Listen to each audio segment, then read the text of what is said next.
Hi welcome back to my channel. ఈరోజు కథ అందమైన జీవితం 38వ భాగాన్ని వినేద్దాం. బావా, నువ్వు కూడా నాతో పాటు తిను అంటూ తన ఎమోషనల్ లోపలే దాచుకుంది. తింటాను, ముందు నువ్వు తిను అని ఆమెకి తినిపించి టాబ్లెట్లు చేతికిచ్చి, బాడీ పెయిన్స్ అంటున్నావు కదా, వేసుకో తగ్గిపోతుంది అన్నాడు. సరే బావా అని టాబ్లెట్లు వేసుకుని అలా గోడ కానుకుంది. రేవంత్ టిఫిన్ చేసి స్కూల్కి ఫోన్ చేసి 2 రోజులు లీవ్ ఇవ్వమని ప్రిన్సిపల్తో మాట్లాడి కాల్ కట్ చేసి లోపలికొచ్చాడు. బావా, స్కూల్కి వెళ్తావా అంది. నేను ఇలా వదిలేసి నేనెక్కడికి వెళ్తాను, చావిడి దగ్గరికి వెళ్తాను, నువ్వు రెస్ట్ తీసుకో అన్నాడు. టిఫిన్ చేసేళ్ళు బావా. తిన్నాను అని రేవంత్ చావిడి దగ్గరికి వెళ్ళి శుభ్రం చేసి పాడలకి నీళ్లు పెట్టి గడ్డి వేసి పాలు తీసుకుని వచ్చాడు. అప్పటికే సిరి నిద్రపోతుంది. కేంద్రానికి పాలు వేసి వచ్చి కాఫీ తాగి ఆమె పక్కన కూర్చొని ఫోన్ చూసుకుంటున్నాడు. వసంత్ కాల్ చేయడంతో బయటకెళ్ళి ఫోన్ మాట్లాడి లోపలికొచ్చాడు. ఆ అలికిడికి మగతగా కళ్ళు తెరిచి, బావా ఉన్నాను నిద్రపో అంటూ ఆమె పక్కన కూర్చున్నాడు. నువ్వు తిన్నావా లేదా నిద్ర మత్తులోని అడిగింది. తిన్నాను అని ఆమె పక్కన కూర్చుని జో కొట్టగానే సిరి పడుకుంది. నైట్ అంతా నిద్ర లేకపోవడంతో రేవంత్ కూడా ఆమె పక్కనే పడుకున్నాడు. రాజ్ విశ్వరూపం చూసిన రజని తన బట్టలు సర్దుకుని ఏమీ చేయలేని నిస్సహాయతతో బయటకొచ్చింది. ఎక్కడికి వెళ్లాలో తనకి దిక్కు తోచడం లేదు. తన అందమైన జీవితం కళ్ళ ముందు కనిపించింది. ప్రేమగా చూసుకునే తండ్రి, గారాబం చేసి నెత్తిన పెట్టుకుని చూసుకున్న తల్లి, ఏం కావాలన్న క్షణాల్లో అన్నీ తెచ్చిపెట్టే భర్త, అక్క అక్క అంటూ చెల్లి ప్రేమని పంచిన వసంతి, తల్లిగా మంచి చెడ్డ చెప్పిన రంగమ్మ, అందరూ తన కళ్ళ ముందు కనిపించగానే తనకి దుఃఖం ఆగలేదు. తన తల్లిని పట్టుకుని ఏడుద్దామన్నా నా అనే వాళ్ళందరినీ వదులుకుని వచ్చినందుకు తనలోనే తాను కుమిలిపోయింది రజని. ఎందుకు అంతా అయిపోయాక ఏడుస్తున్నావు? నువ్వు రేవంత్ విషయంలో చేసిన తప్పు ఈ రోజున రాజ్ చేసి చూపించగానే గుండె పగిలిందా? మరి నువ్వే సర్వస్వం అనుకొని నీ మెడలో 3 ముళ్ళు వేసిన రేవంత్ మనసు నువ్వు చేసిన పనికి ఎన్ని మొక్కలవి ఉంటుంది? నీ కుటుంబ పరువు, ప్రతిష్ట, మీ అమ్మా నాన్నల గౌరవం అన్నీ మట్టిపాలు చేశావు. ఇప్పుడు చూడు, దిక్కులేని ఒంటరిగా పక్షిలా ఎలా ఏడుస్తున్నావు అని తన అంతరాత్మ ప్రశ్నించగానే రజనీకి ఏడు పాడలేదు. వచ్చిన ఆటో ఆపి ఆటో ఎక్కింది. మధ్యాహ్నం 12 గంటలకి మెలకువ వచ్చింది సిరికి. ఆరోగ్యం కాస్త కుదిరిపడినట్టు అనిపించి పైకి లేవబోతూ ఆగింది. చిన్నపిల్లల ఆమె ఎదపై తలని వాల్చి పడుకున్నాడు రేవంత్. అతని 2 చేతులు ఆమె నడుం చుట్టూ పెనవేసున్నాయి. ఏదో తెలియని ఆనందం సిరి ముఖంలో. నిద్రలో ఉన్న రేవంత్ ముఖంపై చెయ్యి వేసి తనివి తీరా చూసింది. ఎంత బాగుంటా బావా, కానీ నీలో కొంచెం కూడా నా మీద ఇష్టం లేదు. ఇష్టం లేదు అనటం కంటే నీకు ఫీలింగ్స్ అన్నీ చచ్చిపోయా బావా. ఏంటో నాకు ఎప్పుడు నువ్వు తోడుగా ఉంటావో అర్థం కావడం లేదు. అసలు నువ్వు నన్ను యాక్సెప్ట్ చేస్తావా అనుకొని కంటతడితో అతని నుదుటిన ముద్దు పెట్టి పైకి లేచి ముఖం కడుక్కొని వంటగదికి వచ్చింది. స్టవ్ పై రైస్ పెట్టి వసంత్కి ఫోన్ చేసి కిచెన్ రూమ్కి వచ్చింది. ఏమైందే, ఫోన్ చేస్తే లిఫ్ట్ చేయు కోపంగా అరిచింది వసంతి. అక్క, నిన్నటి నుంచి జ్వరమే, ఈరోజే లేచాను అంటూ విషయం చెప్పింది సిరి. ఏంటి జ్వరమా? ఇప్పుడు ఎలా ఉంది ఆరోగ్యం, తగ్గిందా? హా అక్క, తగ్గింది, నువ్వేం బాధపడకు. నీతో ఒక విషయం చెబుదామని ఫోన్ చేశానక్క, కాయగూరలు కట్ చేస్తోంది. ఏంటి ఆ విషయం? నాకు జ్వరం వచ్చింది కదా, బావా నన్ను బాగా చూసుకున్నాడు తెలుసా. అంతేకాదక్క, నుదుటిన తడిగుడ్డ వేస్తూ గంటకి ఒకసారి టెంపరేచర్ చెక్ చేస్తూ తెల్లవారులు నన్ను జాగ్రత్తగా చూసుకున్నాడక్క. ఫస్ట్ టైం అక్క బావ నన్ను ఇంత కేరింగ్గా చూసుకోవడం. అంతేకాదు నా కోసం టిఫిన్ కూడా వండాడు అని ప్రతి విషయం పూసగుచ్చినట్టు చెప్పింది. స్పీకర్ ఆన్ చేసి సిరి మాటలు వింటున్న వసంతి సంతోషంతో ఉబ్బి తబ్బిబ్బైపోయింది. రంగమ్మ ఆనందం ఇంత ఇంత కాదు. అవునా, నువ్వు చెప్తుంది నిజమేనా మరోసారి అడిగింది వసంతి. అవునక్క, నిజం. నాకైతే ఏమీ అర్థం కావడం లేదు. అర్థం కాకపోవడానికి ఏముంది సిరి, రేవంత్ నిన్ను భారీగా యాక్సెప్ట్ చేశాడు. నిజమే అంటావా అక్క డల్లుగా అడిగింది. పిచ్చిదానా, నిజం. తన నిద్ర మానుకొని సేవలు చేసి నీకోసం డ్యూటీకి కూడా సెలవు పెట్టాడంటే అన్నిటికన్నా నువ్వే ముఖ్యమనే కదా. లేదంటే తగ్గిందని తన స్కూల్కి వెళ్ళిపోయేవాడు. అక్కడే అర్థమవుతుంది కదా నువ్వంటే తనకెంత ఇష్టమో నవ్వుతూ చెప్పింది వసంతి. అక్క, నువ్వు చెప్పింది వింటుంటే నాకు నిజమని అనిపిస్తుంది, కానీ మనసులో ఏదో మూలన భయం. బావ మనసులో నేనున్నానా లేదా అని. నీ ముఖం, నీకు భయం ఎందుకే? నేను భరిస్తున్న నా మరిదికి ఉండాలి భయం అంది వసంతి. ఆ మాటకి సిరి నవ్వుకుంది.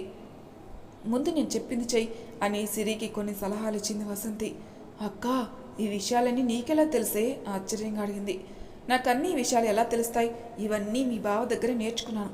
సరే ఉంటాను, గుడికి వెళ్ళడానికి రెడీ అవ్వాలి. మధ్య మధ్యలో ఫోన్ చేస్తూ ఉంటాను, సరేనా? నువ్వు జాగ్రత్తగా ఉండు.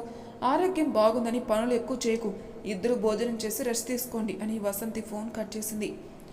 ఇప్పుడు ఎలా ఉందిరా సిరికి? బాగానే ఉంది అత్తమ్మ, మనం ఇక్కడికి వచ్చి నిజంగానే మంచి పని చేస్తాం. అవును, అదైతే నిజమే. ముందు రెడీ అవ్వు, లేదంటే దర్శనం అయ్యేసరికి ఇంకా లేట్ అవుతుంది అంది రంగమ్మ. సరే అత్తమ్మ అని వసంతి వాష్రూమ్కి వెళ్ళింది. ఫోన్ ఛార్జింగ్ పెట్టి వంటగదికి వచ్చింది సిరి. రేవంత్కి ఇష్టమైన పొటాటో ఫ్రై చేసి సాంబార్ పెట్టి చికెన్ ఉంటే ఫ్రై చేసింది. ఇల్లంతా మసాలా వాసన. దగ్గుతూ పైకి లేచాడు రేవంత్. సిరి, ఏం చేస్తున్నావు అంటూ అరిచాడు. రేవంత్ మాటకి ఉలిక్కిపడి భయంతో స్టవ్ ఆఫ్ చేసి బయటకు వచ్చింది. ఏయ్, వంటగదిలో ఏం చేస్తున్నావు కోపంగా అడిగాడు. నేనేం చేస్తాను బావా, అది చారు తాలింపు పెట్టాను. చారు తాలింపు పెడితే తాలింపు వాసన రావాలే, మసాలా వాసన వస్తుందేంటి అని దగ్గుతూ. అసలు ఒంట్లో బాగాలేనప్పుడు రెస్ట్ తీసుకోవాలి కానీ ఇలా వంటగదిలోకి వెళ్ళి గడిబిడి చేస్తావా? నిజంగానే నీకు జ్వరం వచ్చిందా, లేదంటే జ్వరం వచ్చినట్టు నాటకం ఆడావా బావా అంటూ కోపంగా అరిచింది. అరిచావంటే చంపేస్తాను. నిన్నిప్పుడు ఈ వంట ఎవరు చేయమన్నారే? సీరియస్ అవ్వాడు. మాట్లాడలేదు సిరి. ఏమన్నా అంటే కోపం ఒక్కటి నేర్చుకున్నా. ఒంట్లో తగ్గే వరకు పని ఏమీ చేయకు. ఉన్నది ఇద్దరమే కదా, బయట నుంచి తెస్తానులే అని బెడ్రూమ్కి వచ్చాడు. సిరి ఊపిరి పీల్చుకుని వదిలి ముఖం కడుక్కొని బెడ్రూమ్కి వచ్చి బెడ్ మీద పడుకున్న రేవంత్ పక్కన కూర్చుని, బావా ఏంటి బుజ్జి అన్నాడు. ఎందుకో రేవంత్ బుజ్జి అని పిలవటం తనకి బాగా నచ్చింది. లే బావా, అన్నం తిందు అంటూ భుజంపై చెయ్యి వేసింది. కాసేపు పడుకొని సిరి, తర్వాత తింటాను.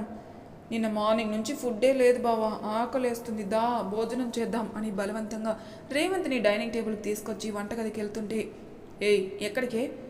ఫుడ్ తీసుకుని వస్తాను బావా వెనక్కి తిరిగింది. నువ్వు కూర్చో, నేను తెస్తాను అని వంటగదికి వచ్చి హాట్ బాక్సు కూర గిన్నెలు తెచ్చి డైనింగ్ టేబుల్ పెట్టి ఆమెకి రైస్ పెట్టి, ఏయ్ నువ్వు నాన్ వెజ్ ఎందుకు వండావు? చికెన్ ఫ్రై చూసి అడిగాడు. నోరంతా చప్పగా ఉంది బావా, నీకు తెలుసు కదా నాకు ముక్క లేకపోతే ముద్ద దిగదని నవ్వుతూ అంది. నిన్ను కొట్టానంటే మూతి పగులుద్ది. ఫీవర్ తెచ్చుకుని నైట్ అంతా బాధపడ్డావు కదే, ఇప్పుడు నీకు ముక్క కావాల్సి వచ్చిందా? నాకు తెలుసు బావా నువ్వు ఇలా అంటావని. నా మటుకు సాంబార్ ఉంది కదా అని వేసుకుంటారని సాంబార్ వేసుకుని వెజ్ కర్రీ వేసుకుంది. నీరసం తగ్గిందో లేదో అప్పుడే సాంబార్ కూడా తింటుంది. ఏంటో దీని ధైర్యం అనుకుని సిరిని చూశాడు. ఎంతో ఇష్టంగా తినటం చూసి, నేనంతా ఉపవాసం కదా, పట్టుబడుతున్నట్టుంది. తిని నీరసం తెచ్చుకోవాలి, అప్పుడు దీని సంగతి చెప్తాను మనసులోని పళ్ళు నూరుకున్నాడు. తను రైస్ పెట్టుకుని సాంబార్ వేసుకుని చికెన్ ఫ్రై వేసుకుని తిన్నాడు. చికెన్ పీస్ బాగా నచ్చింది రేవంత్కి. బుజ్జి ఏంటి బావా అంది తింటూ. ఒంట్లో బాగాలేదు కదా, ఇవన్నీ ఎందుకు చేసావు? రైస్ ఒక్కటే వండొచ్చు కదా, పెరుగు వేసుకొని తినేవాళ్ళంగా. నైట్ నుంచి నువ్వేం తినలేదు కదా బావా, టిఫినేగా కడుపులో వేసుకున్నావు, బయట ఫుడ్ ఏం తింటావని వండాను. ఆ మాత్రం దానికి సీరియస్ అయిపోయావు అంటూ మూతి తిప్పుకుంది. ఏం మాట్లాడలేదు రేవంత్. బావా ఏంటి సిరి, అది ఖాళీనే కదా, టైం 12 కదా అయింది, కాసేపు భోజనం చేసి రెస్ట్ తీసుకుని సరదాగా బయటికి వెళ్దామా తడబడుతూనే అడిగింది. ఏంటమ్మా ఈ పరిస్థితుల్లో నీకు బయటికి వెళ్ళాలనుందా? అది కాదు బావా, ఇంట్లో ఉండి బోర్ కొడుతుంది. పెళ్ళైన దగ్గర నుంచి నువ్వు అసలు నన్ను బయటికే తీసుకుని వెళ్ళిందే లేదు, అందుకే అడిగాను అంది తింటూనే. రేపు వెళ్దాం బుజ్జి, నా మాట విను, నీరసంగా ఉన్నావు కదా, నీ మంచిగా చెప్తున్నాను, అర్థం చేసుకో అన్నాడు. సరే బావా అని హ్యాండ్ వాష్ చేసుకుని రేవంత్ భోజనం చేయగానే బెడ్రూమ్కి వెళ్ళాడు. డైనింగ్ టేబుల్ సర్దుకుని తలుపు వేసి బెడ్రూమ్కి వచ్చి రేవంత్ వీపు చుట్టూ చేతులు బిగించి పడుకుంది. మాట్లాడలేదు రేవంత్. మరింతగా అతని గట్టిగా పట్టుకుంది. ఏయ్ పడుకుంటావా 2 పీకనా అని కసిరాడు. బుద్ధిగా పడుకుంది. ఎవరూ తనని ఆదరించకపోయినా తల్లిదండ్రులు ఆదరిస్తారన్న నమ్మకంతో ఆటో వాడికి డబ్బులిచ్చి ఇంటి ముందుకు నిలబడింది రజని. మధ్యాహ్నం కావడంతో చుట్టుపక్కల అందరూ ఎవరింట్లో వాళ్ళు భోజనం చేస్తున్నారు. లోపలికొచ్చింది రజని, మనసు నిండా భయం బాధ నింపుకొని. ఏవండి అన్నం పెట్టనా అంది దేవి.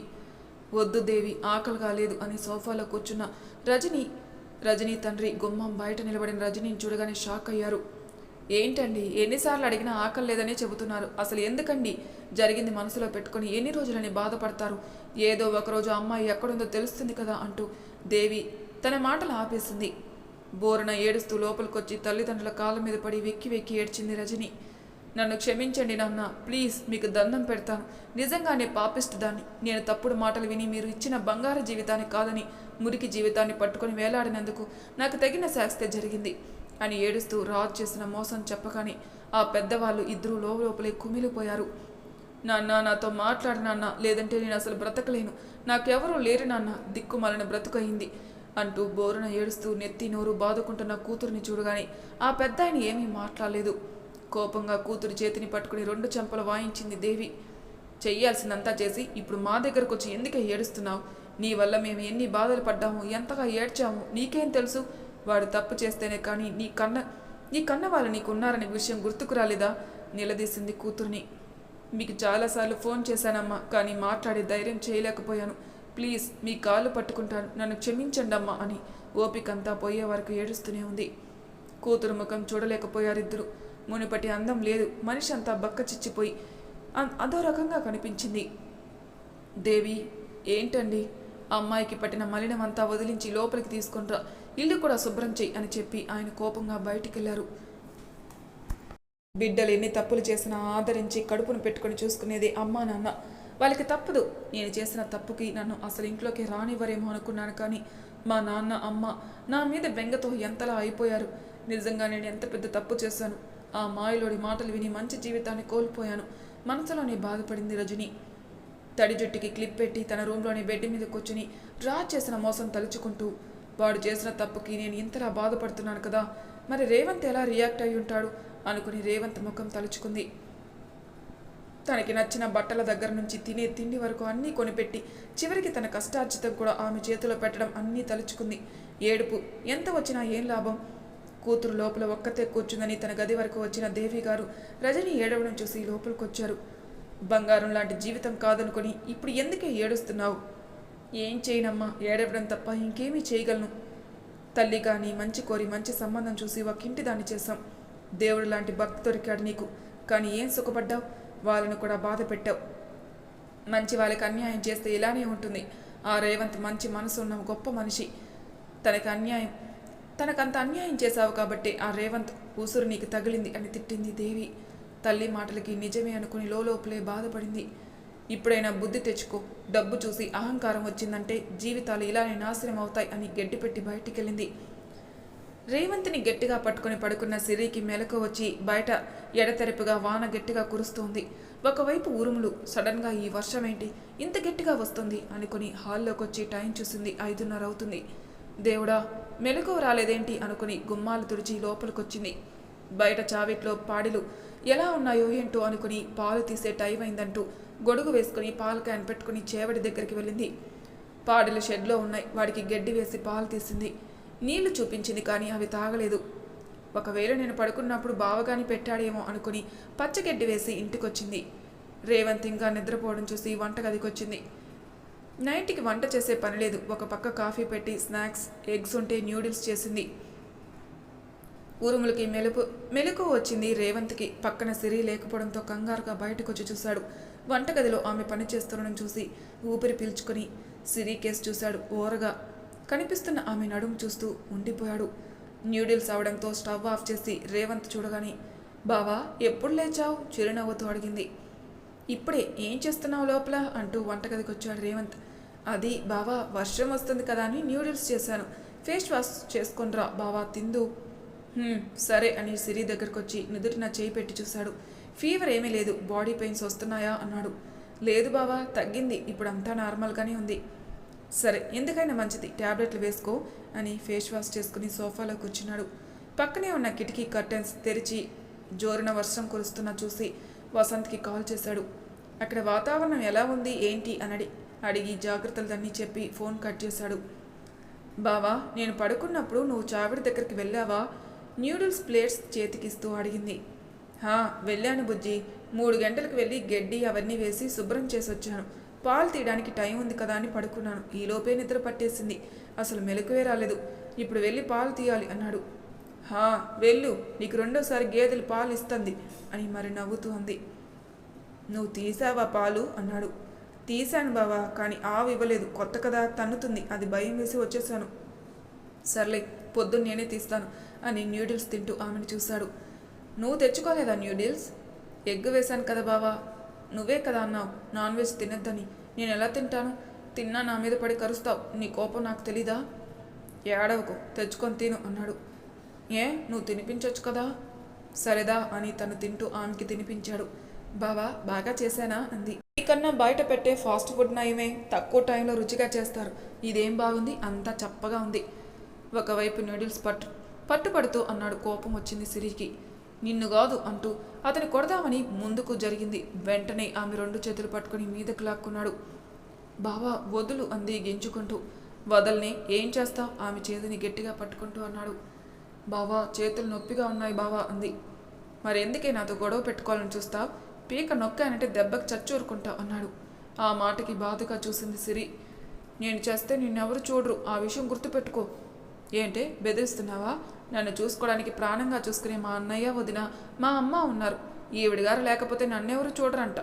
రేవంత్ ఇక్కడ, మన వెంటే ఎవరైనా ఫ్లాట్ అవ్వాల్సిందే. అతని షర్ట్ కాలర్ పట్టుకుని మాటలు వింటున్న సిరి మనసు నొచ్చుకుంది. అవును బావా, నేను ప్రాణంగా చూసుకునే అమ్మ, వదిన, అన్నయ్య ఉన్నారు, కానీ జీవితాంతం ప్రేమగా చూసుకునే భార్య అయితే లేదుగా. సూటిగా అతని కళ్ళలోకి చూస్తూ అంది. మాట్లాడలేదు రేవంత్. నిజంగానే పిచ్చిదాన్ని నేను. నీ కోసం ఇంకా ఆలోచిస్తున్నాను. నీ మనసులో ఇసుమంతైనా నా మీద ప్రేమ అనేది లేదు. నన్ను ఒక పని మనిషిగా చూస్తావు అంటూ రేవంత్ని వదిలి ఏడుస్తూ రూమ్కి వెళుతూ ఉంటే వెంటనే ఆమెని వెనక నుంచి హత్తుకున్నాడు రేవంత్. మరి తర్వాయి భాగంలో ఏం జరుగుతుందో నెక్స్ట్ ఎపిసోడ్లో తెలుసుకుందాం. అంతవరకు నా ఛానల్ సబ్స్క్రైబ్ చేయని వాళ్ళు ప్లీజ్ సబ్స్క్రైబ్ చేసుకోండి, లైక్ చేసి షేర్ చేయండి. మీ అభిప్రాయాలు నా కామెంట్ రూపంలో తెలియజేయండి. Thank you for listening.